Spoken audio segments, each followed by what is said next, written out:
SportsMatters TV, bringing the sports home. Yeah, lads, how's things? It's Jerry here from SportsMatters TV in Cork. Just want to give a big shout out to Sport Endorse for our incredible work these last few months. Trevor and all the crew are putting in some hard work as always, representing our sports stars across the country and beyond. Check out their website, sportendorse.com, also on Instagram, sportendorse, and they're also on Facebook as well. Check them out, they're always doing some incredible stuff, and big thanks to the team, as always, for their help. Okay, guys, welcome to Sports Matters TV. I'm obviously in my room because of restrictions. I can't be down in the office, unfortunately, but I'm joined by a Cork GAA there. It's good to get a GAA star on. I found it easier to get Sylvester Stallone on with us there a while back then, getting the likes of a local Cork star. A lot of them are shy, but Brian's not shy. He's a thundering full forward, a lot of power, a lot of skill, a lot of success. Brian, how's things with you, my friend? Oh, that's good, Jerry. It's weird enough all times. But look, I suppose it is what it is, and just kind of have to soak it up for now, and hopefully things get back to normal fairly soon. Definitely. You're looking fresh. Are you still tipping away with training? You kind of getting a bit of circuits and stuff in around the house or outside? Yeah. I've the shed full of a few things there, and you're getting out in a bit. And I'm living close enough to a park, so I can get down there and do a bit of running and playing a bit of football. Just keep a bit sharp and try not to get too rusty. So I'm tipping away, so I can't complain. No better boy. And Brian, with obviously everything that's gone at the moment, obviously the championship's going to go out the window and stuff. Are you doing much training with the Cork lads or Castlehaven via Zoom? Yeah, we're using it, all right. We're using it, like the club are probably using it more than the Cork lads. In terms of like Cork was like inter-county's pretty full on, so yeah. I think in a weird way it's a bit of a break from each other. You're used to seeing each other nearly every night, so it's good to catch up with the club lads, because this time of the year you wouldn't see much of them, and it's a bit of banter on it and stuff. So and a few quizzes and with the crack, so it's good. Yeah, no, it's good. It's nearly as good as seeing them in person, like, you know what I mean. So. 100%. And Brian, like, speaking of it all, like it's been an incredible couple of years for you. Obviously, you're flying with Cork. Even club level, you won back-to-back championships. How did it all start for you first day? Is it the typical story of where the granite and gives you the hurley and the football and you're out the back, or did it all happen a different way for you? Yeah, I suppose, the GAA roots are pretty similar. Like, I grew up in Union Hall in West Cork. It's just a small little village by the water, and I suppose there's not a whole pile to do down there, just to let her play ball and get up to a bit of mischief. So, it's just kicking ball off the house, kicking ball on the pier, and it's just like the brothers would have played it, the father would be big into it.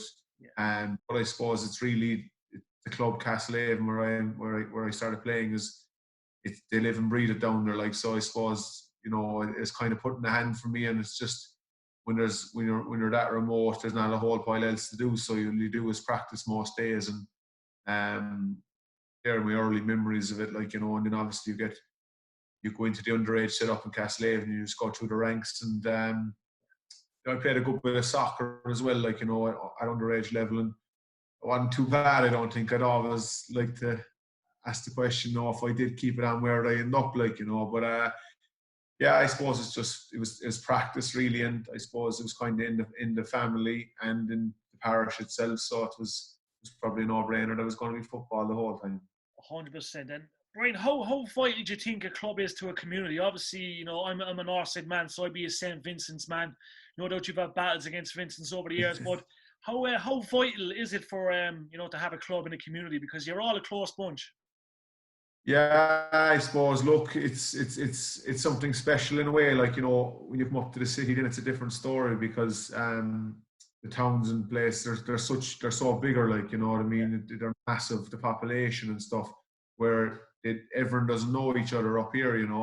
Where down home it's everyone's like a brother or a cousin or some relation. It's that much more extra special, I suppose. Because. The person in the shop, the person, delivering the code or whatever it may be. It's just so, it's a smaller population, and it's a bit more, neater and tucked in, like, and it just kind of brings a bond a bit more, if you know what I mean. it's very hard to explain in its own way, because I kind of grew up there and I'm the norm to it. Like, but as you said, like, I don't think we're the most skillful footballers down there. I think it's that bond just gets you a long way, and it brings you along, if you know what I'm trying to say. I understand. And speaking of the double champ, like when you won double championships, all right, like you're obviously, your legacy set down there forever. I'm sure there's a free point anytime you walk into a bar. But what was it like to be part of all that? Because obviously, you know, it's for years the city teams would dominate. Obviously, Nemo would be such a big team, and then obviously, you know, you went away and done that. What was it like to be part of all that? Yeah, it's very, very special, to be honest with you. You know, and I was so young at the time. Like, I was, you know, just into my early 20s, 19, 20, when it was happening. Um, you know, it was kind of like flying in air for, like, you like, you know, trying to get there now. It's a lot harder, you know, as the years go on. Like, but I certainly didn't take it for granted. Like, I knew, because, you know, 2003 was the last time the Castlehaven won it, and then 2011 I was playing, and we fell short to UCC by a point. It was an unbelievable team, like, you know, they had. And you know, I was, that year I was worrying, because a lot of our older fellas were pushing on a bit, and there was a lot of young coming through, so I thought, like, we might have missed the boat, you know. But they stuck around, thankfully, in 2012. Like, you know, we just, I suppose, we were hurt from the year before, and as you said, bring it back to that bond and that bit, it just gives you the extra bit of bite to go again. And thankfully, you know, for a small place, I'd say there's a population of like 800 down there, it was sweet to win it in 2012, and there's that extra bit sweeter when you're after losing it, but to do the double in was unbelievable. Incredible. To be honest. Stuff dreams are made of. And like 2000 would have been a great year for you. I think 2013 was the year you made your senior championship debut with Cork. Obviously, everything was coming together. All the hard work was paying off. All the underage coaches were getting the mentions, and they were all trying to say, you know, I guided you. But obviously, that was a big thing then to make that panel, because you know, you were a very good minor on the 21. You know, you were always, you know, underage with Cork. You were always flying. But what was it like to you know, go senior with Yeah. Yeah, look, you know, it's probably the most memorable thing to date, is to make the breakthrough, really, because there's such a big step up from minor to 21 to senior. Like, you know, step up to 21 and senior is massive, and so many people that, you know, playing it, the speed, the strength of it, the difference. Like, it's a total kettle of fish altogether. Yeah. But I suppose to make it with such a good team was even extra special. Like, you know, you had the Gouldings, Pearson Eels, Cantys, Noel O'Leary's, Nicholas Murphy's, Michael Shields, Owen Cadigan. Them guys are picking up in training, like, you know. Yeah. And it wasn't easy, like, but, you know, like, I think it was building, as I said, from 11, 12, 13. And I was becoming a better player, because Castlehaven were going further in the championship, and, you know, you're just, more games you play, the better you get, like, and the better experience you definitely, it grows on you.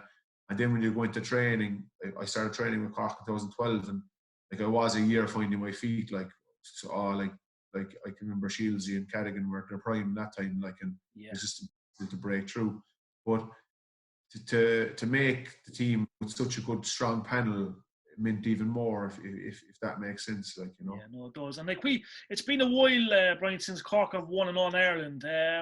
How close do you reckon we are to it? Obviously, we've seen huge progression these last 2-3 years. You know, like, even last year, there's some great games. But how close do you reckon we are to that?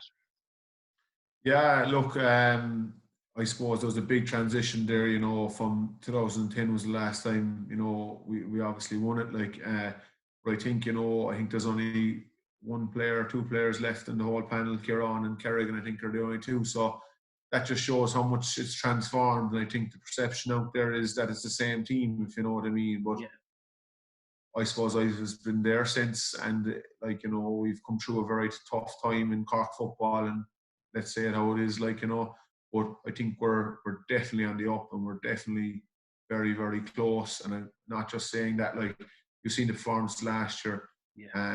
I think if that game against Tyrone went a different way, you know, who knows where we'd be now, or what people would be talking about. I think it's one we left behind, and the Munster final is also. And I know it's all if, buts and maybes, but it's small bit of luck on the day as well. You need to just get over the line, but genuinely believe that we're very, very close. We're still a very, very young team, and I think it's only a matter of time before we make a real breakthrough. 100%. Now, Brian, speaking of your position and your key role in that Cork team, how important is it for a full forward or anyone on the full forward line to play that vital role? Obviously, there's a lot going on. There's a lot of ball coming into that box. You need a lot of strength. But how do you work in your game overall to do that? Yeah, I suppose it's the only position I like, really. I don't think I can play a third position. I used to be a back, but I suppose you kind of train to where you play, if that makes sense. Like you kind of build your body shape to benefit you where you will play. So I suppose when I first came to the scene, I was trying to get bulky and explosive, because basically it's a burst out to the ball, first and wins it, turn and shoot.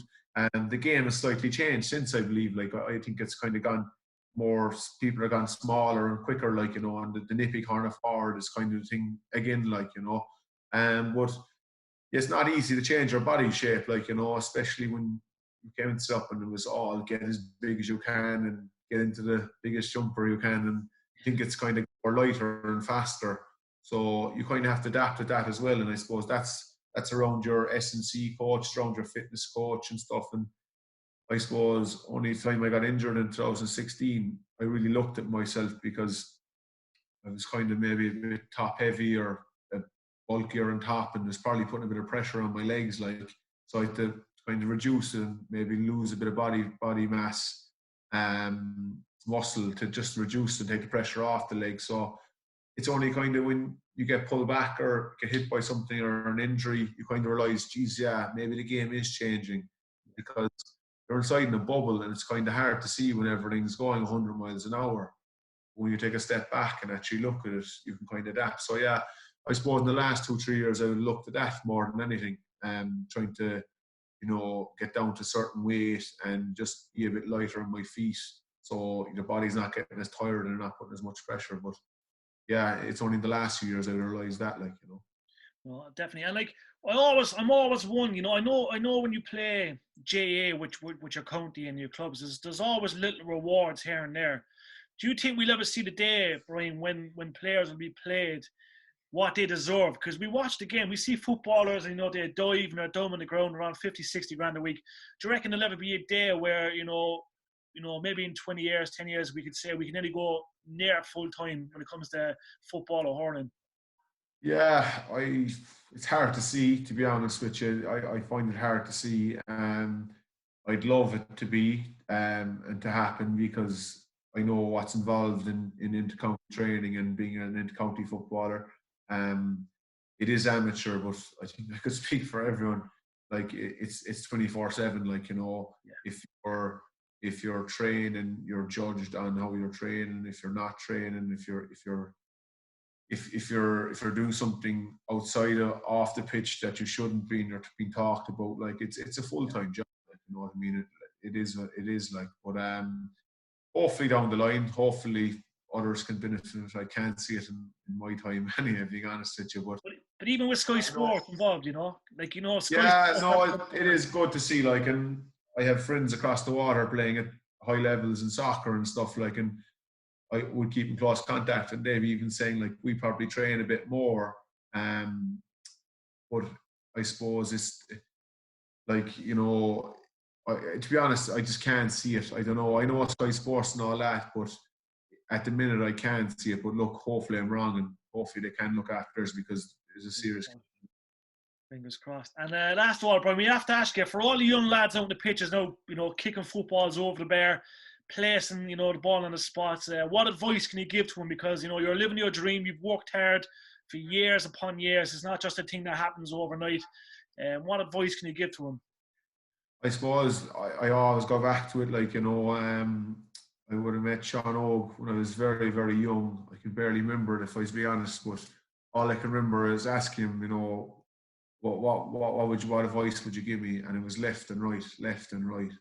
And like, I grew up right-legged, and I can remember I used to just practice off my weaker side, because at the start I was kind of feeling embarrassed, and it just wasn't happening for me. Like, but the more you did it, the more repeating you did it, the more stronger it got. Like, and I can genuinely say, if I didn't put in the practice when I was underage, off my left and right, I probably wouldn't be playing at Cork. I think it's a key for a forward in any game, because a back can easily mark your right side, but if you're right and left-legged, it's very hard to stop. So, and even in hand passing and stuff, like, just have the right and left hand, even if it's in hurling, like, you know, it's just very hard to stop, and just try to practice as much as you can off both sides and be as dominant as you can.